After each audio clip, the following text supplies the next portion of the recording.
Hey guys, how you been? It's been a week, almost a week, be a week tomorrow I guess. And since you stopped by, cooking dinner, why don't you help me out? I think it'd be awesome, right? So tonight, we're gonna do kind of my own creation, but it was inspired by a cowboy chili and cornbread meal I found on Southern Living on my Google feed, but it's from Southern Living. If you don't know, I get more recipes sent to me from major players in the recipe world. It is unbelievable, but I kind of asked for it, right? You know, like Tasty Southern Living, Pioneer Woman, Better Homes and Garden, just all kinds of. There are so many recipe websites out there. It is unbelievable, and they just pop up about, I don't know, 50 times a day on my Google feed, and I could block them, but I don't, because you never know. And in this case, voila. So the original recipe, like I said, was a cowboy chili and cornbread done in a cast iron, and we're gonna do one in a cast iron, and it was chili, cheese, and cornbread all in one pan, similar to the tamale dish that I did a few months back. Only this one, I'm gonna add some stuff to it, and I'm gonna do tater tots on it instead of the cornbread. I'm just not feeling cornbread, and I've really been in the mood for tater tots, and this really kind of caught my eye. And there are a few recipes out there that have tater tots on them also, and I know this just based on pictures of ones I saw that were in my feed also. And I thought, man, that sounds good at any rate. So that being said, if you're new, first video, hope you get something out of this. Check out some of my other ones if you are returning or one of our new subscribers. Thank you and welcome back. I'm glad you showed up and stopped by. I always enjoy your guys' company. I really do. I know that sounds weird because, I mean, let's face it, the reality is I'm talking to a camera. But in my mind, I'm not. I'm really just hanging out with you guys. And I think that's kind of neat and kind of awesome. And maybe you might think that's a little weird, but all the same. Don't forget to like, subscribe, and share. That's very important. Keeps us out in the algorithm. Keeps our neighborhood steadily heading towards village status, so to speak. Although I think we're pretty much there. I don't know what the technical rules are. And but it does keep us out in the algorithm, and that in itself is a plus. I love the fact that we're growing. Comments, always welcome. You know, just be nice. It's okay to disagree. Just think before you type. That being said, let's head down here to the stovetop, and we're gonna start on the stovetop and end in the oven. So let's head on down here and we'll get started. Okay, so we are down here at the oven. I got my oven preheating. I started it 425 degrees. I've got 2 tablespoons of olive oil in my cast iron skillet, and I've been heating it up on a medium-high heat. So we are to the point now where, I don't know if you can see it or not, but we're smoking just a little bit, and we're dancing. Our oil is dancing across the pot. So in this bowl here, I've got 1 pound of hamburger, and I've got 1 pound of sausage. Now they had said in the original recipe use 90-10. A, I didn't have any 90-10. B, I think it's really expensive and it's kind of a waste. So what we'll do is, once we get this browned, I'll just pour some of the grease out of it. That way it doesn't cost me a bazillion dollars per pound to make this. But I got a pound of sausage and a pound of hamburger, and we're gonna brown this up. But to this, we are going to add, as soon as I grab it, 1.5 teaspoons of kosher salt and a half a teaspoon of black pepper, just ground black pepper. If you grind your own, that's great. I don't. I just buy a coarse grade black pepper.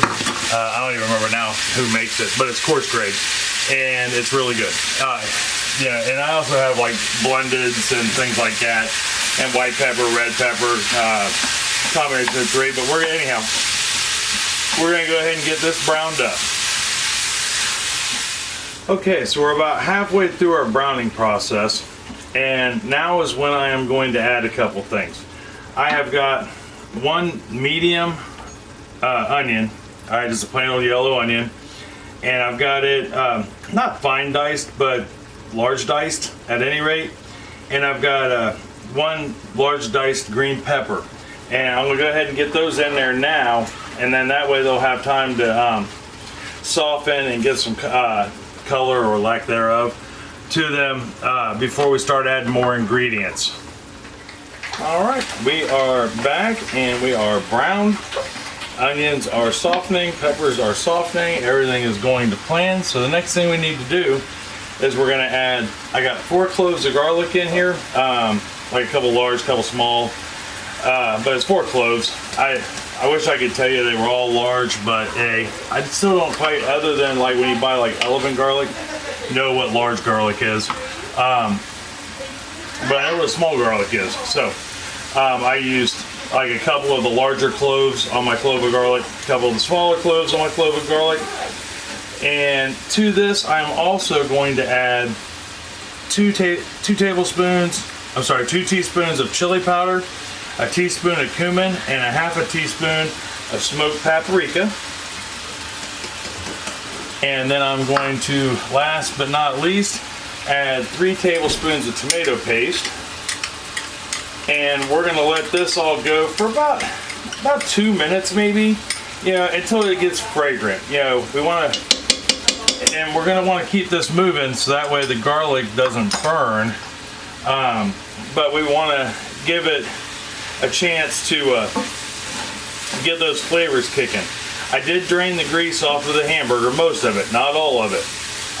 Reason for that is I want that little bit of oil that's left and the little bit of grease that's left to activate the seasoning we just put in there, because water doesn't always activate a seasoning, but oil does most of them. And we're gonna use that tomato paste as like a umami, to give it richness and kick those spices into top gear. So we're gonna go ahead and let this cook for about a minute. All right, we have let this cook for about a minute. I can smell the garlic, I can smell the chili powder. So the next things I want to add to this is I've got about 3 to 4 strips of bacon. It's leftover from our dinner yesterday, and I'm gonna put that in there. I'm not gonna use the whole thing though, that was a lot of bacon. And I've got just a handful of mushrooms left from yesterday. And these are mushrooms we make ourselves. We can and process some mushrooms, and they're a vinegar mushroom, and they are amazing. And I'm gonna give that just a minute to warm up. Get those warmed up just a little bit. I mean, granted, they're gonna warm up anyhow, but I wanna get that, bacon fat that's on there back in there, give those mushrooms a chance to get to know each other. Okay, so we've let everybody play for a couple minutes together. Like I said, I can smell that garlic. It's not burnt because I've been messing with it. The onions have, reduced down nicely and have good color. Everything smells amazing coming out of there. So now we got just a handful more ingredients to add in here at this very moment. I've got 2 cups of beef stock. I'm gonna throw that in there. I have got 1 can of diced tomatoes that I'm gonna throw in. And I've got 1 can of chili beans that I'm going to put in here. And if I didn't mention it, you're going to want to make sure you have a deep pan. Hands down. This is, let me tell you about this, it's cast iron. This is not a fancy cast iron. It's not a name brand cast iron. It's not a collector's item by any means. It was the very first cast iron me and Chris ever picked up. We paid $20 for it at I don't remember where it was, but it was a discount store at any rate, that I remember. It was when we first got together and first got into cast iron. It is one of the best cast irons we've ever owned. 20 bucks. Can't beat it. All right, so we've got all that in there. And now what we're gonna do is we're gonna bring this back up to a light boil, and we're gonna let this boil / hard simmer for about 5 minutes. We want this to reduce a little bit and thicken up some. All right, so we have let her slow boil, high simmer for about 5, 6, 7 minutes. I don't know. So it's gotten a nice thick look to it. You know, we didn't add any cornstarch or flour, so it's not like it's gonna thicken up, so to speak, but we wanted to get a little more concentrated. And in order to do that, we had to do that step.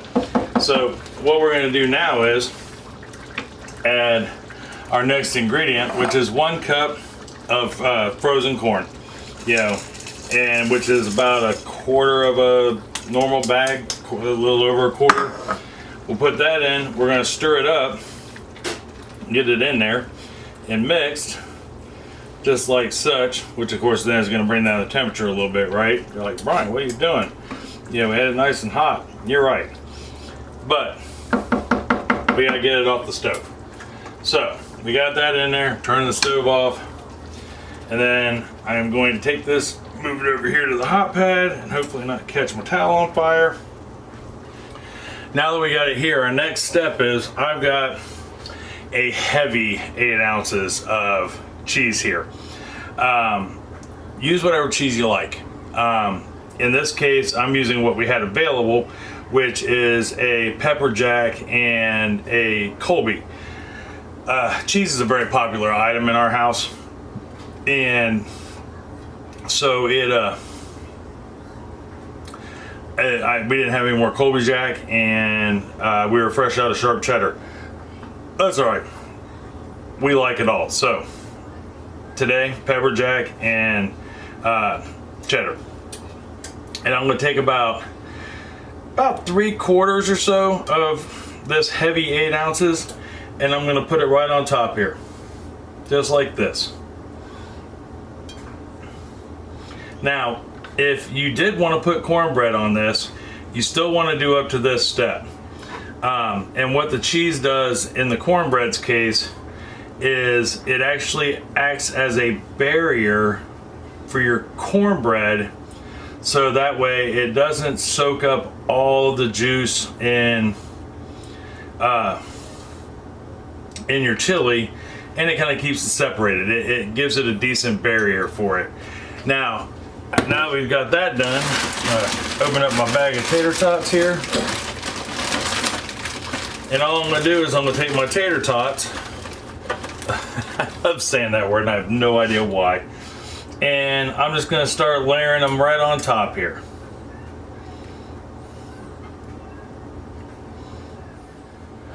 Okay, so got the tater tots layered on there nice and even and as close as I could get them together for tater tots. So now all we got to do is we're going to put it in the oven.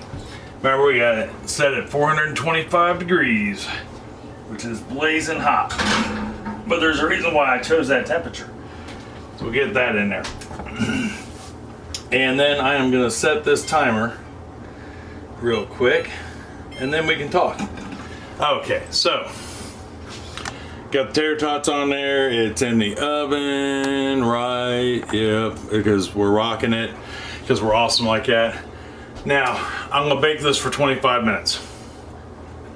If you do happen to do the cornbread on top, 30, or until it's golden brown on top, until the cornbread's done on top.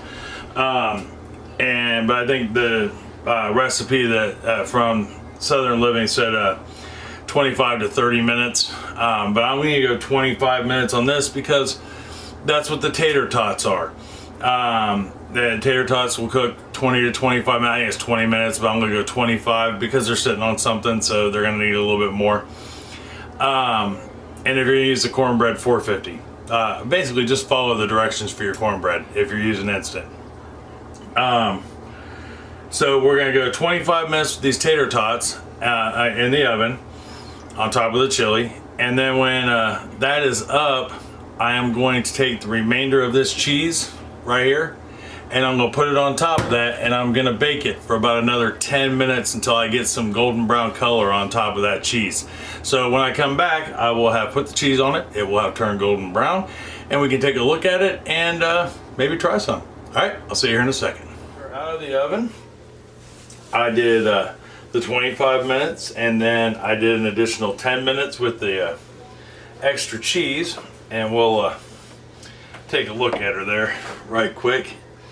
And there we are. I think she looks fabulous. Now, after I pulled it out of the oven, I did let it sit here for about 10 minutes. You don't want to serve that right out of the oven, especially in cast iron. It will melt your face. Hands down, just melt your face right off.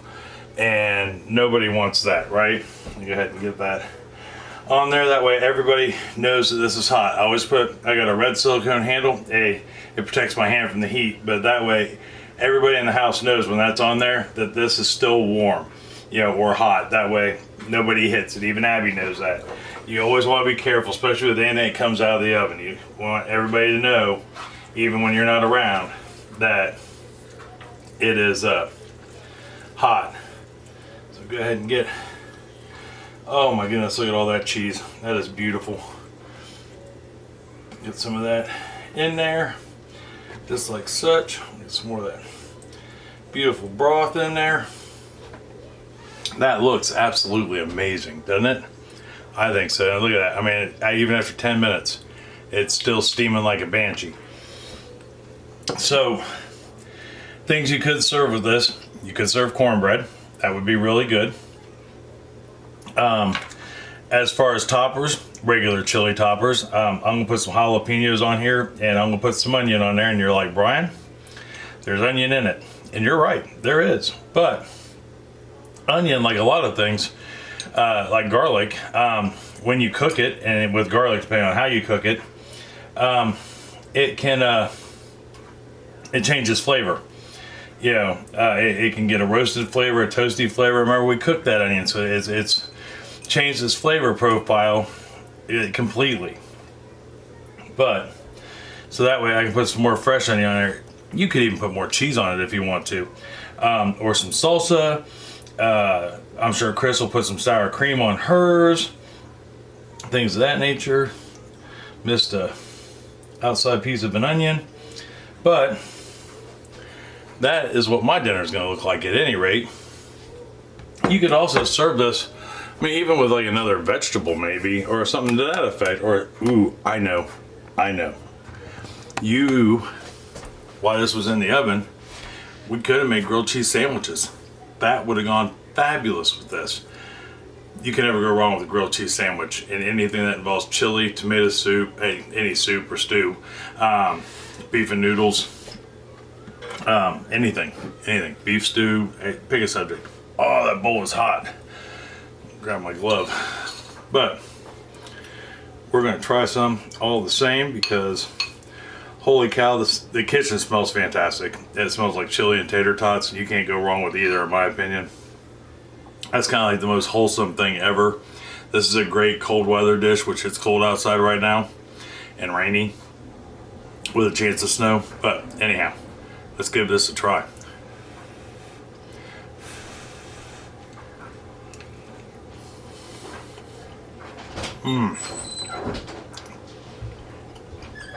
Holy cow, that's off the hook.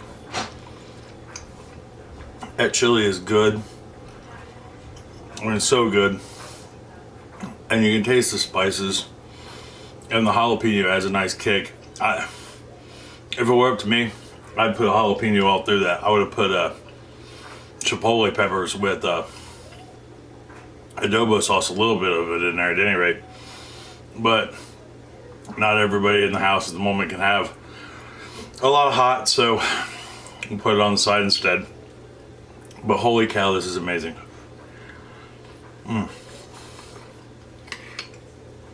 You definitely need to give this one a try. You're not going to go wrong with this. And it's super easy, super versatile. You can put whatever you want in it. What do you put in your chili? That's pretty much, I made my crock pot chili, which is our favorite chili, in a cast iron skillet. Topped it with some cheese, and I did it a little differently, but essentially, your favorite chili ingredients, some cheese, some tater tots, some more cheese, top it with your favorite chili toppings, and you're good to go. I don't even think you really need anything with this. I think a bowl of this would fill you up just fine, just like a bowl of chili. But I still think a grilled cheese sandwich would be a nice side item. Give this a try. Let me know what you think. I don't think you'll be disappointed at all. I know I'm not. I think it tastes fantastic. And I'm not just saying that. It really is good. Yeah, I just think all the time, how do you know I'm not lying? You know, if I say it's good, how do you know that I really believe it's good? Because if I don't believe it's good, and you try it, and you're like, Brian, this is absolutely horrible, you know, you might think I was lying, and I wouldn't do that to you either way. I don't lie, I don't steal, I don't cheat. That's not who I am. But I hope you try this, because I guarantee you'll like it. You know, you try this and people are gonna go, oh my gosh, you're amazing. So tomorrow we're gonna do cookies. We're gonna do cookies with only 4 ingredients in them, and I'm pretty sure they're gonna turn out amazing. I've not tried the 1 ingredient that we're gonna use tomorrow, but I have tried a variant of this cookie, and holy cow, if it turns out half as good as those did, we're gonna be in business. We're gonna do a 4 ingredient red velvet and white chocolate or white chip cookie. And I think they are going to be outstanding. You know, I'm excited, you know, only because we did a devil's food and white chocolate or a white chip cookie here at the house a couple days ago. They didn't make it in the evening. They're big, they're soft, they're just amazing. Not quite cake-like, but cake-like for being cake-like. Anyhow, give this a try. Let me know if you do. Whether it's in the comments down below, Facebook, Instagram, however you like to talk. And until tomorrow for red velvet cookies, I love you. I love you very much. I mean that from the bottom of my heart. Tell somebody else that you love them and love them very much. They may need to hear it. It's going to make them feel good to hear it. It's going to make you feel good to tell them that, especially when you mean it. And if you make them some of this cast iron chili and tater tots, they're going to know. And it's going to lead to a good, healthy meal, full bellies, lots of conversation, you know, and you never know. You may make a better friend out of it. Invite the neighbors over. You know, people don't know real well. Invite them over to have something to eat with you. Get to know your neighbors. You know, like Bert used to say, or Ernie used to say in Sesame Street, who are the people in your neighborhood? I think we've lost that. So, till tomorrow for cookies, I love you. I'll see you then. Talk to you later. Bye-bye.